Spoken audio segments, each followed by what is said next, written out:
La Belgique, c'était une terre d'accueil. Ils m'ont très bien accueilli. Depuis mes premiers jours, ils m'ont logé, ils m'ont donné à manger. Donc, je suis vraiment reconnaissant. Quand je suis ici, les rêves, c'est compliqué parce qu'il y a plusieurs procédures. Parce qu'ici, il faut attendre, parce que je ne travaille pas. Parce que là où je venais, j'ai travaillé, j'avais ma famille à côté, mais ici, j'en ai personne.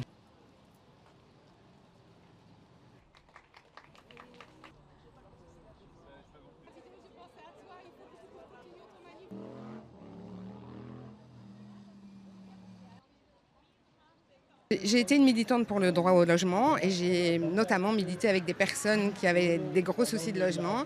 J'ai toujours dit, je préfère avoir fait quelque chose que rien. Ça me touche personnellement. J'ai hébergé des migrants à l'époque du parc Maximilien et je continue. La Belgique n'accueille certainement pas trop et c'est notre intérêt d'accueillir des personnes en migration.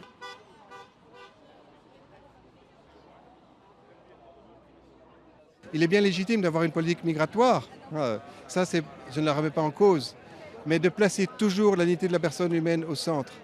Et derrière des lois, il y a des visages humains, il y a des familles, il y a des enfants, et donc il faut les mettre toujours au centre, alors on pourra avoir une politique vraiment cohérente et respectueuse. Quand on se bouge, quand on se mobilise, on peut encore faire changer quelque chose à ce niveau. Ces personnes ne sont pas dangereuses, elles sont en danger.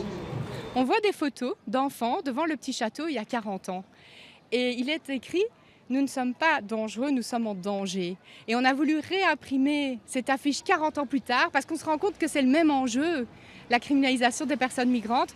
Et donc on a simplement réimprimé cette affiche et on la réutilise aujourd'hui.